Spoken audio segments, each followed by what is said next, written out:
ನಮಸ್ಕಾರ. ಮುಖ್ಯಾಂಶಗಳು. ಅಮೆರಿಕ ಅಧ್ಯಕ್ಷ ಜೋ ಬೈಡನ್ ಪ್ರಧಾನಿ ನರೇಂದ್ರ ಮೋದಿ ಭೇಟಿ, ವೈಟ್ ಹೌಸ್ನಲ್ಲಿ ಅದ್ದೂರಿ ಔತಣಕೂಟ. ವಾಷಿಂಗ್ಟನ್ನಲ್ಲಿ ಹಲವು ಉದ್ಯಮಿಗಳೊಂದಿಗೆ ಪ್ರಧಾನಿ ಮಾತುಕತೆ, ಸೆಮಿಕಂಡಕ್ಟರ್ ಕ್ಷೇತ್ರದಲ್ಲಿ ಭಾರತಕ್ಕೆ ವಿಪುಲ ಅವಕಾಶ.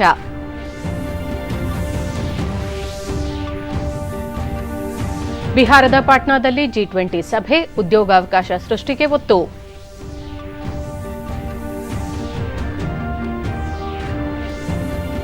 ಕೇಂದ್ರ ಗೃಹ ಸಚಿವರೊಂದಿಗೆ ಮುಖ್ಯಮಂತ್ರಿ ಸಿದ್ದರಾಮಯ್ಯ ಚರ್ಚೆ, ಅನ್ನಭಾಗ್ಯಕ್ಕೆ ಅಕ್ಕಿ ನೀಡುವಂತೆ ಅಮಿತ್ ಶಾಗೆ ಮನವಿ.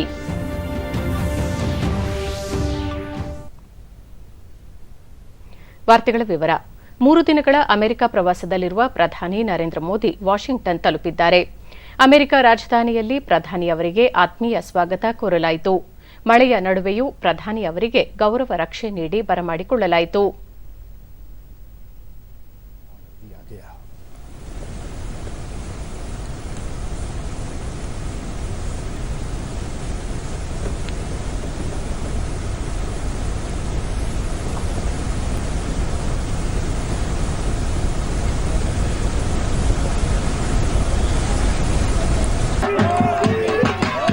ವಿಮಾನ ನಿಲ್ದಾಣ ಮತ್ತು ವಾಷಿಂಗ್ಟನ್ನ ಹಲವು ರಸ್ತೆಗಳ ಇಕ್ಕೆಲಗಳಲ್ಲಿ ಪ್ರಧಾನಿ ನರೇಂದ್ರ ಮೋದಿ ಅವರ ಆಗಮನವನ್ನು ಜನ ಸಂಭ್ರಮಿಸಿದರು.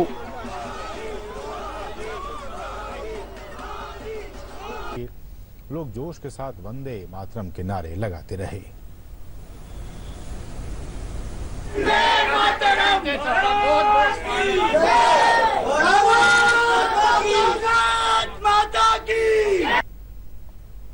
ವಿಮಾನ ನಿಲ್ದಾಣದಿಂದ ವೈಟ್ ಹೌಸ್ಗೆ ಆಗಮಿಸಿದ ಪ್ರಧಾನಿ ನರೇಂದ್ರ ಮೋದಿ ಅವರನ್ನು ಅಮೆರಿಕ ಅಧ್ಯಕ್ಷ ಜೋ ಬೈಡನ್ ಮತ್ತು ಪತ್ನಿ ಜಿಲ್ ಬೈಡನ್ ಹೃತ್ಪೂರ್ವಕವಾಗಿ ಸ್ವಾಗತಿಸಿದರು.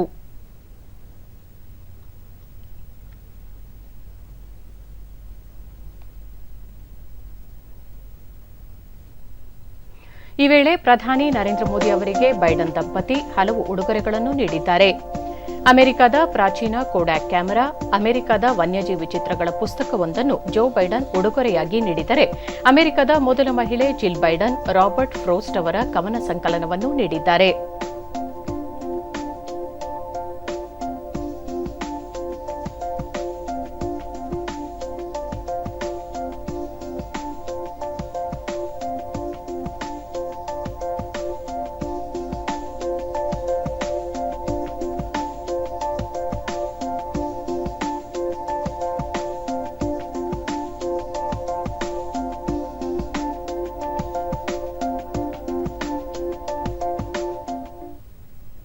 बहुत ही खास तस्वीरें आप इस वक्त देख पा रहे हैं वॉशिंगटन से, जहां प्रधानमंत्री के सम्मान में रात्रि भोज का आयोजन किया गया.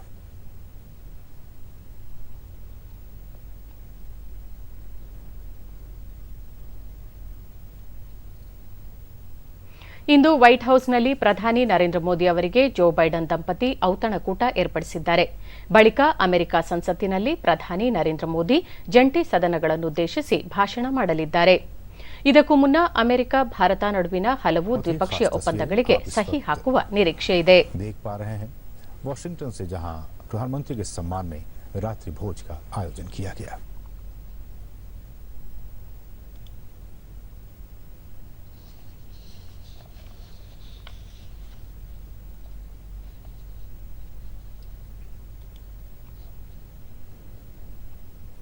ಪ್ರಧಾನಿ ನರೇಂದ್ರ ಮೋದಿ ಅವರ ಅಮೆರಿಕ ಪ್ರವಾಸ ತೀವ್ರ ಕುತೂಹಲ ಕೆರಳಿಸಿದೆ. ಭಾರತೀಯರು ಹಾಗೂ ಅಮೆರಿಕನ್ನರ ಬಾಂಧವ್ಯ ಇನ್ನಷ್ಟು ವೃದ್ಧಿಗೊಳಿಸುವ ಮಹತ್ವಾಕಾಂಕ್ಷೆಯನ್ನು ಈ ಐತಿಹಾಸಿಕ ಭೇಟಿ ಒಳಗೊಂಡಿದೆ. ಈ ಪ್ರವಾಸ ಜಗತ್ತಿನ ಪ್ರಾಚೀನ ಹಾಗೂ ಅತಿದೊಡ್ಡ ಪ್ರಜಾಪ್ರಭುತ್ವ ರಾಷ್ಟ್ರಗಳ ನಡುವಿನ ಸ್ನೇಹವನ್ನು ಎತ್ತಿ ಹಿಡಿಯಲಿದೆ. औपचारिक बातचीत को सार्थक बनाने के लिए कोई कोर कसर नहीं छोड़ रहे हैं. दोनों देशों के बीच रक्षा सहयोग और सह-उत्पादन सबसे महत्वपूर्ण विषय है और इसे देखते हुए US India business council Indus x summit का आयोजन. हृदय से ಸಂಯುಕ್ತ ರಾಷ್ಟ್ರಗಳನ್ನುದ್ದೇಶಿಸಿ ಪ್ರಧಾನಿ ನರೇಂದ್ರ ಮೋದಿ ಏಕ್ ಭಾರತ್ ಶ್ರೇಷ್ಠ ಭಾರತ್ ಪರಿಕಲ್ಪನೆಯನ್ನು ಜಗತ್ತಿಗೆ ಪರಿಚಯಿಸಿದರು. ಭಾರತ ಏಕತೆಯ ಮೂಲಮಂತ್ರದೊಂದಿಗೆ ವಸುದೈವ ಕುಟುಂಬಕಂ ಎಂಬ ಧ್ಯೇಯವನ್ನು ವಿಶ್ವಕ್ಕೆ ಪರಿಚಯಿಸಿದೆ. ಭಾರತದ ಆರ್ಥಿಕ ಬೆಳವಣಿಗೆಯಲ್ಲಿ ಮೈಲುಗಲ್ಲಾದ ಆಧಾರ್ ಗುರುತಿನ ಪತ್ರ, ಡಿಜಿ ಲಾಕರ್, ಯುಪಿಐ ವಹಿವಾಟಿನಿಂದಾಗಿರುವ ಅನುಕೂಲತೆಯನ್ನು ತಮ್ಮ ಭೇಟಿಯಲ್ಲಿ ಪ್ರಧಾನಿ ಹೆಮ್ಮೆಯಿಂದ ಹಂಚಿಕೊಂಡಿದ್ದಾರೆ. ವಿಶ್ವಸಂಸ್ಥೆಯ ಕುರಿತು ಪ್ರಧಾನಿ ಜಾಗತಿಕ ರಾಜತಂತ್ರದಲ್ಲಿ ಬಹುಪಕ್ಷೀಯತೆಯ ಸ್ಥಾಪನೆಗೆ ಭಾರತದ ಸಂಕಲ್ಪವನ್ನು ಒತ್ತಿ ಹೇಳಿದ್ದಾರೆ. एक India US teachers exchange programme की शुरुआत के विषय हम सोच सकते हैं.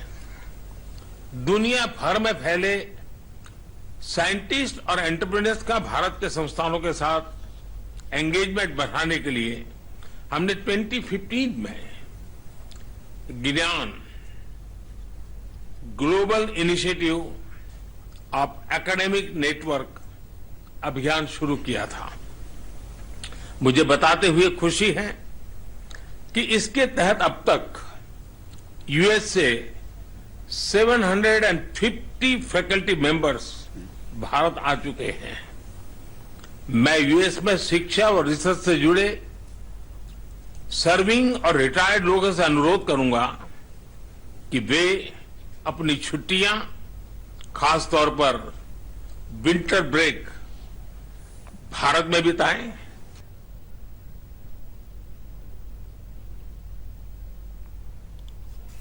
ಅಮೆರಿಕಕ್ಕೆ ಪ್ರಧಾನಿ ನರೇಂದ್ರ ಮೋದಿ ಭೇಟಿ ನೀಡಿರುವ ಬಗ್ಗೆ ಅಬ್ಸರ್ವರ್ ರಿಸರ್ಚ್ ಫೌಂಡೇಶನ್ನ ಹಿರಿಯ ವಿಶ್ಲೇಷಕರಾಗಿರುವ ಅನಿರ್ಬನ್ ಶರ್ಮಾ ವಿಶ್ಲೇಷಣೆ ಮಾಡಿದ್ದಾರೆ.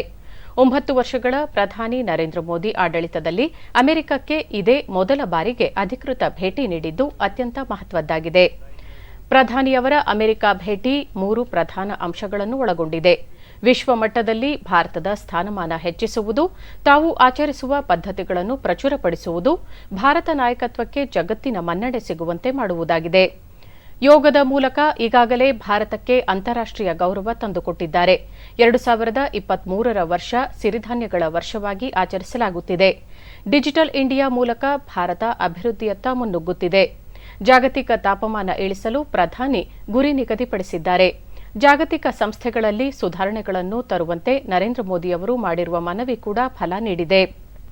ರಕ್ಷಣೆ, ಇಂಧನ, ಹವಾಮಾನ ಬದಲಾವಣೆ, ಶಿಕ್ಷಣ, ಮಾನವ ಸಂಪನ್ಮೂಲ ವಿಷಯಗಳು ಅಮೆರಿಕ ಭಾರತ ದ್ವಿಪಕ್ಷೀಯ ಮಾತುಕತೆಯ ವೇಳೆ ಚರ್ಚೆಗೆ ಬರುವ ಸಾಧ್ಯತೆ ಇದೆ.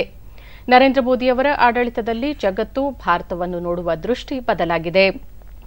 ಭಾರತದ ಆರ್ಥಿಕತೆ ಹಿಂದೆಂದಿಗಿಂತಲೂ ಉತ್ತಮವಾಗಿದೆ. ಭಾರತ ತೆಗೆದುಕೊಳ್ಳುತ್ತಿರುವ ತೀರ್ಮಾನಗಳನ್ನು ಮತ್ತು ಚಿಂತನೆಗಳನ್ನು ವಿಶ್ವ ಆಲಿಸುತ್ತಿದೆ.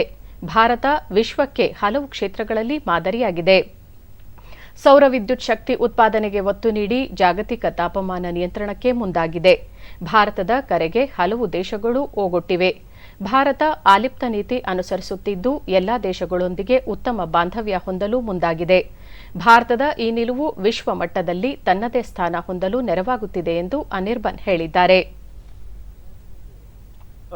Suddenly there is an increase in global demand and production and consumption of millet. So this is actually helping us work towards the sustainable development goals in SDG 12. Digital India is a very good example of what India is prioritizing at the G20. So it's not just Digital India, but this concept of digital public infrastructure, DPI. Okay, and for India, Aadhaar, UPI, Data Empowerment and Protection Architecture, DEPA, these are all examples of DPIs which India has developed, and India is an absolute world leader in this space.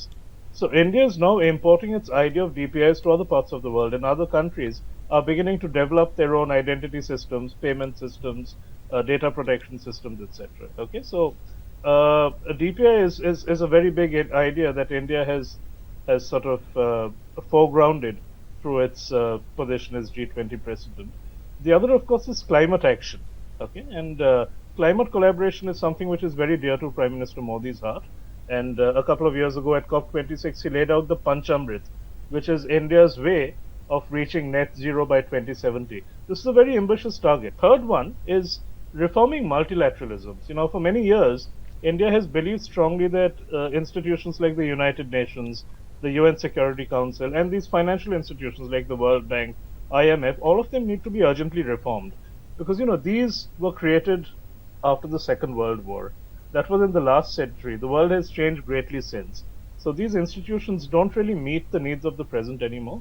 So multilateral reform is another urgent need of the hour, which we have been promoting through the G20 as well. India's thoughts, India's ideas about progress and development are being strongly accepted and encouraged by the rest of the world. And the other parts, other countries, be it in the global south or the global north, are beginning to increasingly, adapt and implement these ideas. And that is where India's big achievement lies. Okay, it has become the voice of the global south. In the days ahead, there are a number of areas in which we will see India and America working together.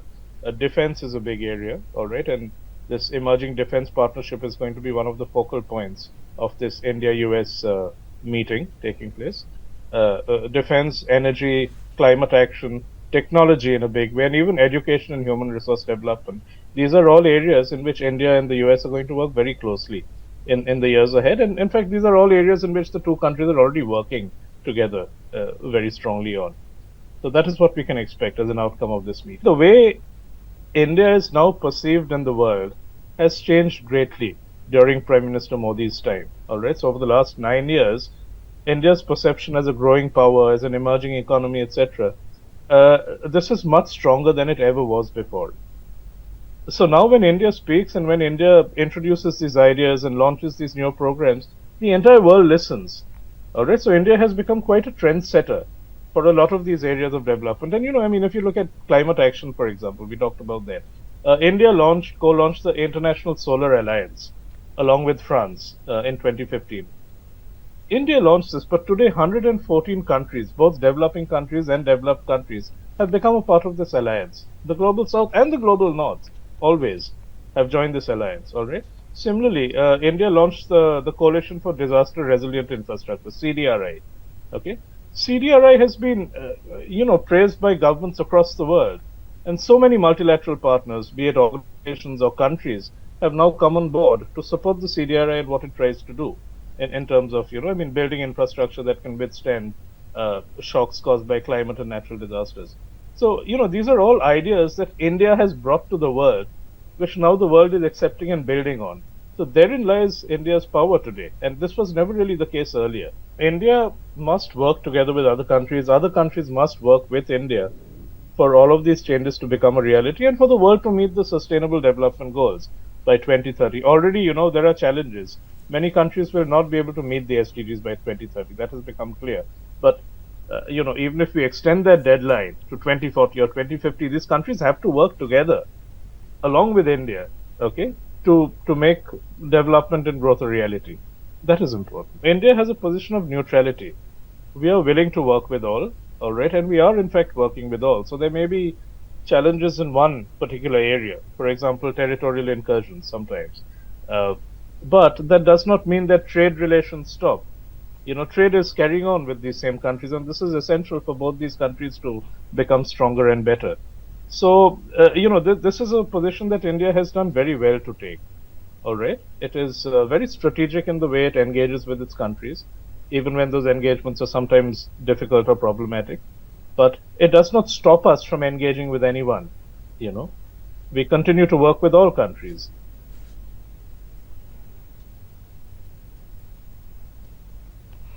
America ಪ್ರವಾಸದಲ್ಲಿ ಪ್ರಧಾನಿ ನರೇಂದ್ರ ಮೋದಿ ಹಲವು ಪ್ರಮುಖ ಕಂಪನಿಗಳ ಮುಖ್ಯಸ್ಥರನ್ನು ಭೇಟಿ ಮಾಡಿದರು. Applied materials ಕಂಪನಿಯ ಮುಖ್ಯ ಕಾರ್ಯನಿರ್ವಾಹಕ ಅಧಿಕಾರಿ ಗ್ಯಾರಿ ಡಿಕರ್ಸನ್ ಅವರೊಂದಿಗೆ ಪ್ರಧಾನಿ ಮಾತುಕತೆ ನಡೆಸಿದರು. ಅಪ್ಲೈಡ್ ಮೆಟೀರಿಯಲ್ಸ್ ಇಂಜಿನಿಯರಿಂಗ್ ಕ್ಷೇತ್ರದಲ್ಲಿ ಬೃಹತ್ ಕಂಪನಿಯಾಗಿದ್ದು ಚಿಪ್ ತಯಾರಿಕೆಯಲ್ಲಿ ಅಗ್ರಗಣ್ಯ ಸ್ಥಾನ ಪಡೆದಿದೆ.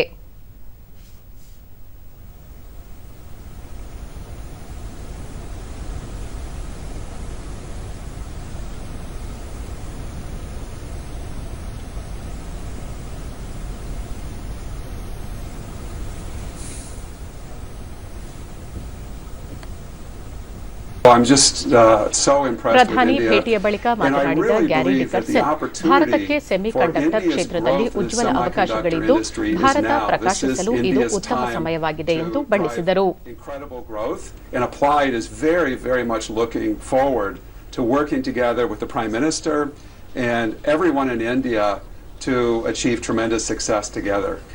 India is a trusted partner, so I think whether it's Applied Materials or many companies around the world, they see the trust and also the tremendous talent that is there in India. And I just deeply believe this is India's time to shine. We will be announcing soon a new innovation center in India. With Applied Materials, we'll also bring global partners into this new innovation center. And this innovation center will really be focused on innovation in the equipment. And we have very high confidence that working together with India, we can create a tremendous success. G E aerospace ಕಂಪನಿಯ CEO H Lawrence ಕಲ್ಪ್ ಅವರೊಂದಿಗೆ ಪ್ರಧಾನಿ ನರೇಂದ್ರ ಮೋದಿ ಸಮಾಲೋಚನೆ ನಡೆಸಿದರು. ಅಮೆರಿಕದ ಬಹುರಾಷ್ಟ್ರೀಯ general electric company ಇಂಧನ, ನವೀಕರಿಸಬಹುದಾದ ಇಂಧನ, ವಿಮಾನಯಾನ ಮತ್ತು ಆರೋಗ್ಯ ಕ್ಷೇತ್ರಗಳಲ್ಲಿ ಮುಂಚೂಣಿಯಲ್ಲಿದ್ದು ಭಾರತದಲ್ಲಿ ಹೂಡಿಕೆಗೆ ಜಿಇ ಕಂಪನಿ ಉತ್ಸುಕವಾಗಿದೆ.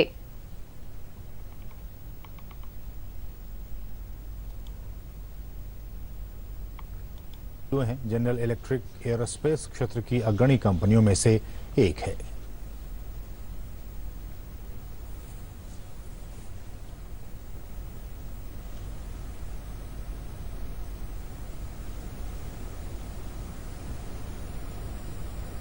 हैं जनरल इलेक्ट्रिक एरोस्पेस क्षेत्र की अग्रणी कंपनियों में से एक है.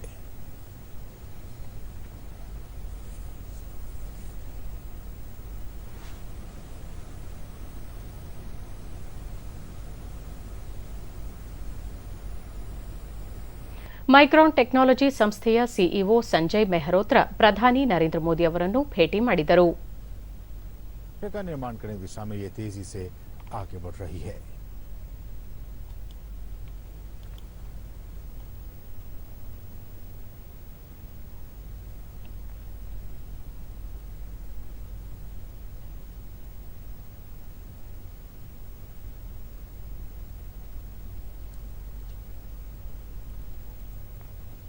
Had an excellent meeting with Prime Sanjay Minister Mehrotra Modi. ಪ್ರಧಾನಿ ಅವರ Very ಮಾತುಗಳಿಂದ impressed ಪ್ರೇರಣೆ with the ಪಡೆದಿದ್ದು vision Narendra that Modi he ಅವರು has for ಭಾರತದ India ಅಭಿವೃದ್ಧಿಗಾಗಿ and the ದೂರದೃಷ್ಟಿ advances that ಹೊಂದಿದ್ದಾರೆ India is ಎಂದರು. making. We discussed a wide range of topics and we really look forward to greater opportunities in India. Micron is a global leader in memory and storage, and we are a supplier to for memory and storage in all end markets, from data centers to smartphones to PCs, and today really fueling the AI engine as well. So we are excited about the opportunities that exist for the future of memory and storage. And again, congratulations to Prime Minister Modi on his excellent visit here. So far it's going great from my understanding, and I wish him and India all the best. ಅಮೆರಿಕದ Virginia ಅಲೆಕ್ಸಾಂಡ್ರಿಯಾದಲ್ಲಿರುವ ರಾಷ್ಟ್ರೀಯ ವಿಜ್ಞಾನ ಕೇಂದ್ರದಲ್ಲಿ ಪ್ರಧಾನಿ ನರೇಂದ್ರ ಮೋದಿ ಶೈಕ್ಷಣಿಕ ಸುಧಾರಣೆಗಳ ಕುರಿತು ಮಾತನಾಡಿದರು. ಈ ವೇಳೆ ಜಿಲ್ ಬೈಡನ್ ಉಪಸ್ಥಿತರಿದ್ದರು. ಕೌಶಲ್ಯಾಭಿವೃದ್ಧಿ ಭಾರತದ ಆದ್ಯತೆಯಾಗಿದ್ದು ಉದ್ಯಮದಲ್ಲಿ ದಕ್ಷತೆಯ ನೌಕರ ವರ್ಗ ಸೃಷ್ಟಿಸುವುದು ಅಗತ್ಯ ಎಂದರು.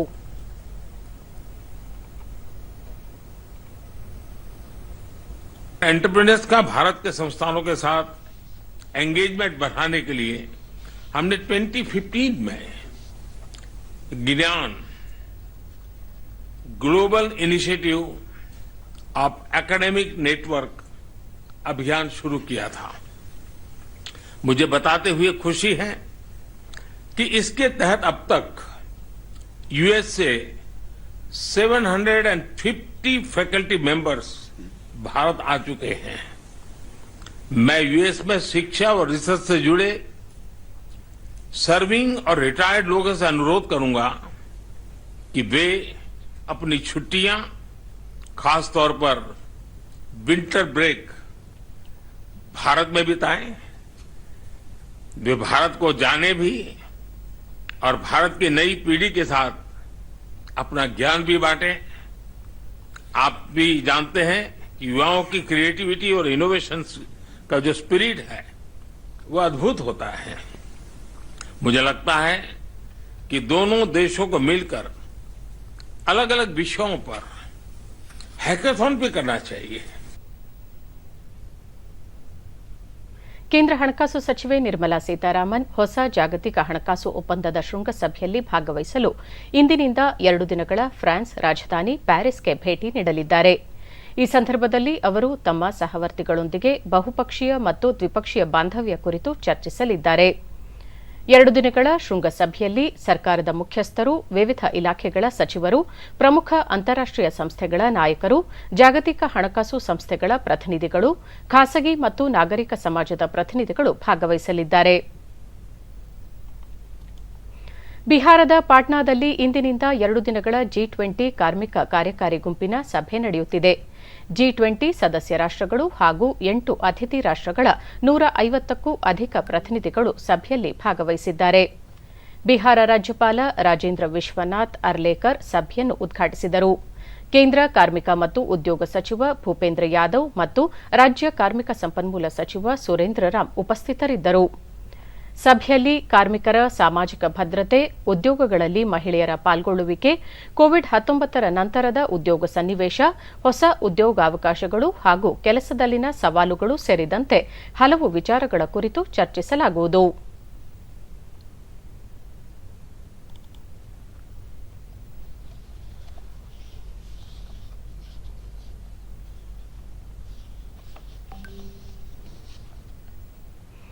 ದೆಹಲಿಯಲ್ಲಿ ಮುಖ್ಯಮಂತ್ರಿ ಸಿದ್ದರಾಮಯ್ಯ ಕೇಂದ್ರ ಗೃಹ ಸಚಿವ ಅಮಿತ್ ಶಾ ಅವರನ್ನು ನಿನ್ನೆ ರಾತ್ರಿ ಭೇಟಿ ಮಾಡಿದರು. ಉಭಯ ನಾಯಕರ ಸೌಹಾರ್ದ ಮಾತುಕತೆಯಲ್ಲಿ ಅನ್ನಭಾಗ್ಯ ಯೋಜನೆಯನ್ನು ಸಹ ಪ್ರಸ್ತಾಪಿಸಲಾಯಿತು.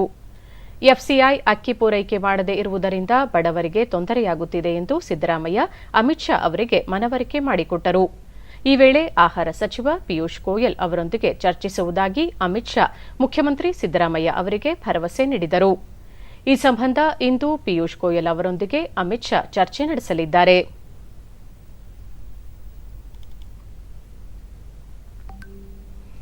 ಹದಿನಾರನೇ ವಿಧಾನಸಭೆಗೆ ನೂತನವಾಗಿ ಆಯ್ಕೆಯಾಗಿರುವ 70 ಶಾಸಕರಿಗೆ ಸದನದ ನಿಯಮಾವಳಿ ಕುರಿತು ಮಾಹಿತಿ ನೀಡುವ ಸಂಬಂಧ 3 ದಿನಗಳ ವಿಶೇಷ ತರಬೇತಿ ಶಿಬಿರವನ್ನು ಹಮ್ಮಿಕೊಳ್ಳಲಾಗುವುದು ಎಂದು ಸಭಾಧ್ಯಕ್ಷ ಯುಟಿ ಖಾದರ್ ವಿಧಾನಸೌಧದಲ್ಲಿ ನಿನ್ನೆ ತಿಳಿಸಿದ್ದಾರೆ. ಸುದ್ದಿಗೋಷ್ಠಿಯಲ್ಲಿ ಅವರು ಜೂನ್ 26ರಿಂದ 3 ದಿನಗಳ ಕಾಲ ನೂತನ ಶಾಸಕರಿಗೆ ನೆಲಮಂಗಲದಲ್ಲಿರುವ ಧರ್ಮಸ್ಥಳ ಪ್ರಕೃತಿ ಚಿಕಿತ್ಸಾಲಯದಲ್ಲಿ ವಿಶೇಷ ತರಬೇತಿ ಶಿಬಿರ ಆಯೋಜಿಸಲಾಗಿದೆ. ಈ ಸಂದರ್ಭದಲ್ಲಿ ಶಾಸಕರಿಗೆ ದೈಹಿಕ ಮತ್ತು ಮಾನಸಿಕ ಆರೋಗ್ಯವನ್ನು ಸದೃಢವಾಗಿರಿಸಿಕೊಳ್ಳುವ ಕುರಿತು ತರಬೇತಿ ನೀಡಲಾಗುವುದು ಎಂದು ಮಾಹಿತಿ ನೀಡಿದರು. ತರಬೇತಿಯಲ್ಲಿ ವಿಧಾನಸಭೆ ಮತ್ತು ಪರಿಷತ್ತಿನ ಮಹತ್ವ, ಬಜೆಟ್ ಮಂಡನೆ, ಶಾಸನ ರಚನೆ ಪ್ರಕ್ರಿಯೆ ಮತ್ತು ಶಾಸನ ಹಕ್ಕುಗಳ ಕುರಿತು ಮಾಹಿತಿ ನೀಡಲಾಗುವುದು. ತರಬೇತಿಯ ಸಂದರ್ಭದಲ್ಲಿ ಮುಖ್ಯಮಂತ್ರಿ ಸಿದ್ದರಾಮಯ್ಯ, ಉಪಮುಖ್ಯಮಂತ್ರಿ ಡಿಕೆ ಶಿವಕುಮಾರ್ ಹಾಗೂ ಮಾಜಿ ಮುಖ್ಯಮಂತ್ರಿಗಳಾದ ಬಿಎಸ್ ಯಡಿಯೂರಪ್ಪ, ಎಚ್ಡಿ ಕುಮಾರಸ್ವಾಮಿ ಸೇರಿದಂತೆ ಹಿರಿಯ ಶಾಸಕರು ಉಪಸ್ಥಿತರಿರಲಿದ್ದು, ನೂತನ ಶಾಸಕರಿಗೆ ಸಂವಾದ ಕಾರ್ಯಕ್ರಮ ಆಯೋಜಿಸಲಾಗಿದೆ ಎಂದು ತಿಳಿಸಿದರು. 25ನೇ ತಾರೀಕು ಮಧ್ಯಾಹ್ನ ಅವರೆಲ್ಲರೂ ಕೂಡ ಬಂದಲ್ಲಿ ಎನ್ರೋಲ್ ಮಾಡಬೇಕು. 26 ತಾರೀಕು ಬೆಳಿಗ್ಗೆ ನಂತರ 6 ಗಂಟೆಯಿಂದ 9:30 ಗಂಟೆ ತನಕ ಅವರ ಆರೋಗ್ಯಕ್ಕೆ ಸಂಬಂಧಪಟ್ಟಂತೆ ನಮ್ಮ ನ್ಯಾಚುರೋಪತಿ ಟ್ರೀಟ್ಮೆಂಟ್ ಇರಲಿ, ಬಹುಶಃ ಅವರ ಫಿಟ್ನೆಸ್ಗೆ ಸಂಬಂಧಪಟ್ಟಂತೆ ಇವತ್ತು ಅವರ ಆ ಒಂದು ಕಾರ್ಯಕ್ರಮಗಳಿದೆ. ಮುಖ್ಯಮಂತ್ರಿ ಜೊತೆ 1 ದಿವಸ ಮತ್ತು ರಾಜ್ಯದ ಮಾಜಿ ಮುಖ್ಯಮಂತ್ರಿಗಳಾದಂತಹ ಯಡಿಯೂರಪ್ಪರ ಜೊತೆ 1 ದಿವಸ ಉಪಮುಖ್ಯಮಂತ್ರಿ ಡಿಕೆ ಶಿವಕುಮಾರ್, ಮತ್ತೊಂದು ದಿವಸ ಮಾಜಿ ಮುಖ್ಯಮಂತ್ರಿ ಆಗಿದ್ದಂತಹ ಕುಮಾರಸ್ವಾಮಿಯ ಜೊತೆಯಲ್ಲಿ ಈ ನೂತನವಾದ ಶಾಸಕರೇ ಸಂವಾದ ಕಾರ್ಯಕ್ರಮ ಕೂಡ ಇಟ್ಟುಕೊಂಡಿದೆ ಸಂಜೆ ಹೊತ್ತು. ಅದು ಒಂದೊಂದು ದಿವಸ ಒಬ್ಬೊಬ್ರದ್ದು ಅವ್ರು ಸಂಜೆ ಹೊತ್ತು, ಯಾಕಂತೇಳಿ ಅವರ ಅನುಭವ ಈ ವಿಚಾರ. ಯಾಕೆಂದರೆ ಕಿರಿಯ ಶಾಸಕರಿಗೆ, ಹೊಸದಾದ ಶಾಸಕರಿಗೆ ಮುಖ್ಯಮಂತ್ರಿಗಳು ಮತ್ತು ಮಾಜಿ ಮುಖ್ಯಮಂತ್ರಿಗಳ ಜೊತೆಯಲ್ಲಿ ನಿಕಟವಾದ ಸಂಪರ್ಕ ಬೆಳೆಸಿಕೊಳ್ಳುವ ಒಂದು ಅವಕಾಶ ಇವತ್ತು ಅವರಿಗೆ ಸಿಗ್ತದೆ. ಕಬ್ಬು ಬೆಳೆಗಾರರ ಸಮಸ್ಯೆ ಇತ್ಯರ್ಥಕ್ಕೆ ಸರ್ಕಾರ ಚಿಂತನೆ ನಡೆಸಿದ್ದು, ಶೀಘ್ರ ಸಕ್ಕರೆ ಕಾರ್ಖಾನೆಗಳ ಮಾಲೀಕರ ಸಭೆ ಕರೆಯಲಾಗುವುದು ಎಂದು ಸಕ್ಕರೆ ಮತ್ತು ಕೃಷಿ ಮಾರುಕಟ್ಟೆ ಸಚಿವ ಶಿವಾನಂದ ಪಾಟೀಲ್ ಬೆಳಗಾವಿಯಲ್ಲಿ ನಿನ್ನೆ ತಿಳಿಸಿದ್ದಾರೆ. ಈ ಕುರಿತು ಸುದ್ದಿಗಾರರೊಂದಿಗೆ ಅವರು, ಸಕ್ಕರೆ ಕಾರ್ಖಾನೆಗಳಿಂದ ರೈತರಿಗೆ ತೂಕದಲ್ಲಿ ಅನ್ಯಾಯವಾಗುತ್ತಿರುವ ಬಗ್ಗೆ ಆರೋಪಗಳು ಕೇಳಿಬಂದಿದ್ದು, ಈ ಸಂಬಂಧ ಸರ್ಕಾರದಿಂದಲೇ ಕಾರ್ಖಾನೆಗಳಿಗೆ ತೂಕ ಯಂತ್ರಗಳನ್ನು ಅಳವಡಿಸುವ ಬಗ್ಗೆ ಚಿಂತನೆ ನಡೆಸಲಾಗಿದೆ ಎಂದು ಹೇಳಿದರು. ಸಕ್ಕರೆ ಕಾರ್ಖಾನೆಗಳು ಕಬ್ಬು ಬೆಳೆಗಾರರಿಗೆ ಪಾವತಿಸದೆ ಉಳಿಸಿಕೊಂಡಿರುವ ಬಾಕಿ ಹಣವನ್ನು ಶೀಘ್ರವೇ ಪಾವತಿಸುವಂತೆ ತಿಳಿಸುವುದಾಗಿ ಭರವಸೆ ನೀಡಿದರು. ಗಮನಕ್ಕೆ ಬಂದಿದೆ, ಈ ಸರ್ಕಾರ ರೈತನಿಗೆ ಪುಕ್ಕಟ್ಟಾಗಿ ನೀರು ಕೊಡ್ತದೆ, ಪುಕ್ಕಟ್ಟೆಯಾಗಿ ಕರೆಂಟ್ ಕೊಡ್ತದೆ, ಅದಕ್ಕೆ ಕಾರ್ಖಾನೆಗಳಿಗೆ ಕಬ್ಬು ಸಿಗ್ತಾ ಇದೆ. ಏನು ಲಾಭ ಅಂತ ಕೇಳಿದ್ರಲ್ಲ ಕಾರ್ಖಾನೆಗೆ, ಇದು ಲಾಭ. ಇಡೀ ರಾಜ್ಯದಲ್ಲೆಲ್ಲ ಇಡೀ ದೇಶದಲ್ಲಿ ಯಾವುದೇ ನೀರಿನ ಕರ ಹಾಕದೆ ನೀರು ಕೊಡ್ತಕ್ಕಂಥ ಸರ್ಕಾರ ಕರ್ನಾಟಕ ಸರ್ಕಾರ. ಪಂಪ್ ಸೆಟ್ಟಿಗೆ ಇವ್ರ ಘಟೆಯಿಂದ 10 ಪೈಸೆ ಬಿಲ್ ತೊಗೊಂಡಿಲ್ಲ ನಾವು. ವರ್ಷಕ್ಕೆ ಸಾವಿರಾರು ಕೋಟಿ ಸರ್ಕಾರ ಕರೆಂಟ್ ಬಿಲ್ ತುಂಬ್ತದೆ ರೈತರು. ಇದೆಲ್ಲ ಲಾಭ ಮಾಡಿದ ಉದ್ದೇಶ ಏನಂದರೆ ಇಂಡೈರೆಕ್ಟ್ ಎಂಪ್ಲಾಯ್ಮೆಂಟು ಜನ್ರೇಟ್ ಆಗಬೇಕು. ರೈತ 12 ತಿಂಗಳು ಫೀಲ್ಡ್ನಲ್ಲಿ ಕೆಲಸ ಮಾಡಬೇಕು, ಅವನಿಗೆ ಕೈ ತುಂಬ ಕೆಲಸ ಸಿಗಬೇಕು, ಅವನಿಗೆ ಲಾಭನೂ ಆಗಬೇಕು. ಅದು ಉದ್ದೇಶ ಇಟ್ಕೊಂಡು ಈ ಸಂಸ್ಥೆಗಳು ಹುಟ್ಟಿದವು. ಚಾಮರಾಜನಗರದ ತಾಳವಾಡಿ ಗ್ರಾಮದಲ್ಲಿ ಕರ್ನಾಟಕ ಗಡಿ ಪ್ರದೇಶಾಭಿವೃದ್ಧಿ ಪ್ರಾಧಿಕಾರದ ವತಿಯಿಂದ ಆಯೋಜಿಸಲಾಗಿದ್ದ ಗಡಿನಾಡು ಸಾಂಸ್ಕೃತಿಕ ಉತ್ಸವವನ್ನು ಪ್ರಾಧಿಕಾರದ ಮಾಜಿ ಅಧ್ಯಕ್ಷರಾದ ಡಾ ಸಿ ಸೋಮಶೇಖರ್ ನಿನ್ನೆ ಉದ್ಘಾಟಿಸಿದರು. ಈ ವೇಳೆ ಕನ್ನಡ ಮತ್ತು ಸಂಸ್ಕೃತಿ ಇಲಾಖೆ ನಿರ್ದೇಶಕ ವಿಶ್ವನಾಥ್ ಪಿ ಹಿರೇಮಠ, ಸುತ್ತೂರು ಮಠದ ಶ್ರೀ ಶಿವರಾತ್ರಿ ದೇಶಿಕೇಂದ್ರ ಸ್ವಾಮೀಜಿ ಸೇರಿದಂತೆ ಮತ್ತಿತರರು ಉಪಸ್ಥಿತರಿದ್ದರು. ಬಳಿಕ ಡಾ ಸಿ ಸೋಮಶೇಖರ್ ಗಡಿ ಭಾಗಗಳಲ್ಲಿ ಜನರು ಸಹಬಾಳ್ವೆ ಹಾಗೂ ಸಾಮರಸ್ಯದ ಜೀವನ ಸಾಗಿಸುತ್ತಿದ್ದು, ಇದು ರಾಜ್ಯಗಳ ನಡುವಿನ ಸಂಸ್ಕೃತಿ ಬೆಸುಗೆಗೆ ನೆರವಾಗಿದೆ ಎಂದು ಹೇಳಿದರು.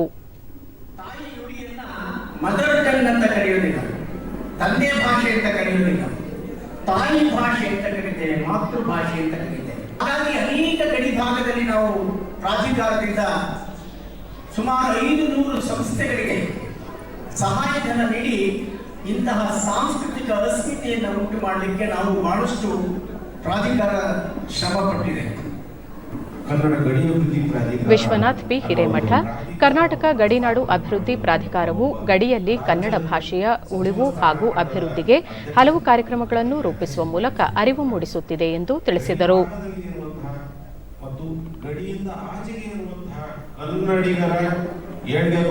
ಕನ್ನಡ ಭಾಷೆ ಮತ್ತು ಸಂಸ್ಕೃತಿಯ ಪುನರುತ್ಥಾನಕ್ಕೋಸ್ಕರ, ಬೆಳವಣಿಗೆಗೋಸ್ಕರ ಹಲವಾರು ಕಾರ್ಯಕ್ರಮಗಳನ್ನು ಹಮ್ಮಿಕೊಂಡು ಬಂದಿದೆ. ಶಿವರಾತ್ರಿ ದೇಶಿಕೇಂದ್ರ ಸ್ವಾಮೀಜಿ, ಪ್ರತಿಯೊಂದು ಭಾಷೆಯೂ ತನ್ನದೇ ಆದ ಜಾನಪದ ಕಲೆ ಹಾಗೂ ಸಂಸ್ಕೃತಿಯನ್ನು ಹೊಂದಿದೆ. ಕನ್ನಡ ಭಾಷೆಯನ್ನು ಗಡಿ ಭಾಗದಲ್ಲಿ ಬೆಳೆಸುವ ಜೊತೆಗೆ ಇತರೆ ಭಾಷೆಯನ್ನು ಕಲಿತು ಸಾಮರಸ್ಯ ಜೀವನ ನಡೆಸಬೇಕು ಎಂದು ಹೇಳಿದರು.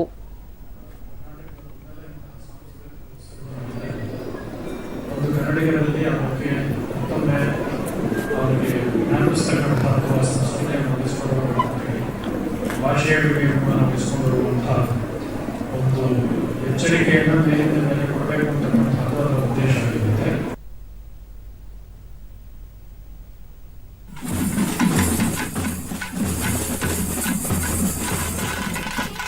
ಇದಕ್ಕೂ ಮುನ್ನ ಉತ್ಸವದಲ್ಲಿ ಜನಪದ ಕಲೆಗಳಾದ ಮಂಗಳವಾದ್ಯ, ನಂದಿ ಕಂಬ, ವೀರಗಾಸೆ, ಕಂಸಾಳೆ ಸೇರಿದಂತೆ ವಿವಿಧ ಕಲೆಗಳ ಪ್ರದರ್ಶನ ನಡೆಯಿತು.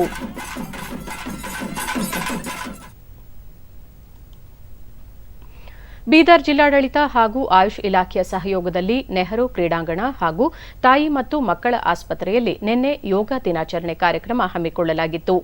ಕೇಂದ್ರ ಸಚಿವ ಭಗವಂತ್ ಖೂಬಾ, ರಾಜ್ಯ ಸಚಿವ ರಹೀಂ ಖಾನ್ ಸೇರಿದಂತೆ ಹಲವರು ಉಪಸ್ಥಿತರಿದ್ದರು. ತಾಯಿ ಮತ್ತು ಮಕ್ಕಳ ಆಸ್ಪತ್ರೆಯಲ್ಲಿ ಆಸ್ಪತ್ರೆಯ ಸಿಬ್ಬಂದಿ ಯೋಗಾಭ್ಯಾಸದಲ್ಲಿ ಪಾಲ್ಗೊಂಡರು.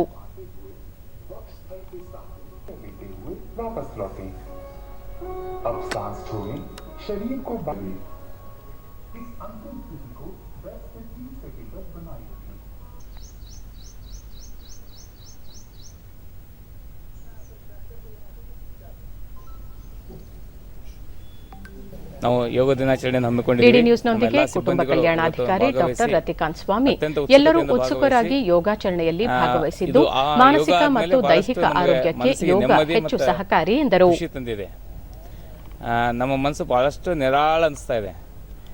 ಅಂತೂ ಯೋಗ ದಿನಾಚರಣೆ ಬಗ್ಗೆ ಒಂದು ಮಾತು ಹೇಳ್ಬೇಕಂತಂದರೆ, ಮಾನಸಿಕ ದೈಹಿಕ ಸಂಯಮ ಸಂವರ್ಧನೆಗಾಗಿ ಯೋಗ, ಬುದ್ಧಿ ಭಾವನೆ ಆತ್ಮ ವಿಕಾಸಕ್ಕಾಗಿ ಯೋಗ, ವಿದ್ಯೆ ಜೀವನ ದುಃಖ ದುಮ್ಮಾನಗಳಿಗೆ ಉತ್ತರ ಯೋಗ, ಚೈತನ್ಯ ತುಂಬಲು ದೇಹ ಮನಸ್ಸು ಬೆಸೆಯಲು ಯೋಗ ಸರಿಯಾಗಿರ್ತದೆ. ಯೋಗ ಶಿಕ್ಷಕರಾದ ಅಶೋಕ್ ಮಂದಕನಹಳ್ಳಿ ಪ್ರತಿದಿನ ಕನಿಷ್ಠ ಅರ್ಧ ಗಂಟೆ ಯೋಗ ಮಾಡುವುದರಿಂದ ಆರೋಗ್ಯವನ್ನು ಸಮತೋಲನದಲ್ಲಿಟ್ಟುಕೊಳ್ಳಲು ಸಾಧ್ಯ ಎಂದು ತಿಳಿಸಿದರು. ಉಸಿರಾಟ ಸೇರಬೇಕು, ಮನಸ್ಸು ಶಾಂತವಾಗಿ ಮನಸ್ಸಿರಬೇಕು, ಮತ್ತು ಬುದ್ಧಿ ನಾವು ಯಾವುದಕ್ಕೆ ಉಪಯೋಗಿಸ್ಬೇಕು ಆ ರೀತಿ ಬುದ್ಧಿ. ಶರೀರ, ಉಸಿರು, ಮನಸ್ಸು, ಬುದ್ಧಿ, ಚಿತ್ತ, ಅಹಂಕಾರ ಇವು 6 ಬ್ಯಾಲೆನ್ಸ್ ಮಾಡಿದಾಗ ನಾವು ಆರೋಗ್ಯವಾಗಿರ್ತೀವಿ. ಹಾಗಾಗಿಬಿಟ್ಟಲ್ಲ ನಾವು ಪ್ರತಿನಿತ್ಯ ಯೋಗ ಪ್ರಾಣಾಯಾಮ ಕಂಪಲ್ಸರಿ ಮಾಡ್ಲಿಕ್ಕೆ ಸ್ವಲ್ಪ ನಾವು ಟೈಮ್ ಕೊಟ್ಟಿರ್ಬೇಕು. ಸೆನ್ಸೆಕ್ಸ್ ಮುಂಬೈ ಷೇರು ಮಾರುಕಟ್ಟೆಯಲ್ಲಿಂದು ಆರಂಭಿಕ ವಹಿವಾಟಿನಲ್ಲಿ ಷೇರು ಸಂವೇದಿ ಸೂಚ್ಯಂಕ ಸೆನ್ಸೆಕ್ಸ್ 150 ಅಂಕಗಳ ಇಳಿಕೆಯೊಂದಿಗೆ 63,373ರಲ್ಲಿತ್ತು. ರಾಷ್ಟ್ರೀಯ ಸಂವೇದಿ ಸೂಚ್ಯಂಕ ನಿಫ್ಟಿ ಸಹ 26 ಅಂಕಗಳ ಇಳಿಕೆಯ ನಂತರ 18,831ರಲ್ಲಿತ್ತು. ಡಾಲರ್ ಎದುರು ಭಾರತೀಯ ರೂಪಾಯಿ ಮೌಲ್ಯ 9 ಪೈಸೆ ಏರಿಕೆ ಕಂಡು 81 ರೂಪಾಯಿ 92 ಪೈಸೆಯಲ್ಲಿತ್ತು. ಕೊನೆಯಲ್ಲಿ ಮತ್ತೊಮ್ಮೆ ಮುಖ್ಯಾಂಶಗಳು. ಅಮೆರಿಕ ಅಧ್ಯಕ್ಷ ಜೋ ಬೈಡನ್ ಪ್ರಧಾನಿ ನರೇಂದ್ರ ಮೋದಿ ಭೇಟಿ, ವೈಟ್ ಹೌಸ್ನಲ್ಲಿ ಅದ್ದೂರಿ ಔತಣಕೂಟ.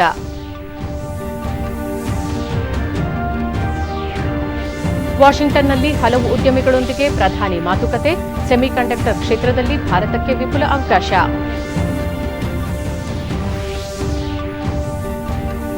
ಬಿಹಾರದ ಪಾಟ್ನಾದಲ್ಲಿ G20 ಸಭೆ, ಉದ್ಯೋಗಾವಕಾಶ ಸೃಷ್ಟಿಗೆ ಒತ್ತು.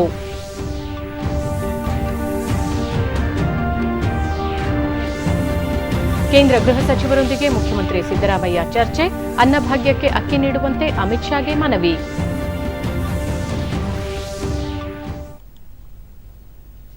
ನಮ್ಮ ವಾರ್ತಾ ಪ್ರಸಾರವನ್ನು ನೀವು ಡಿಡಿ ಚಂದನ ನ್ಯೂಸ್ ಯೂಟ್ಯೂಬ್ ಚಾನೆಲ್ನಲ್ಲೂ ವೀಕ್ಷಿಸಬಹುದು. ನಮ್ಮ ಮುಂದಿನ ವಾರ್ತಾ ಪ್ರಸಾರ ಮಧ್ಯಾಹ್ನ 1 ಗಂಟೆಗೆ. ನಮಸ್ಕಾರ.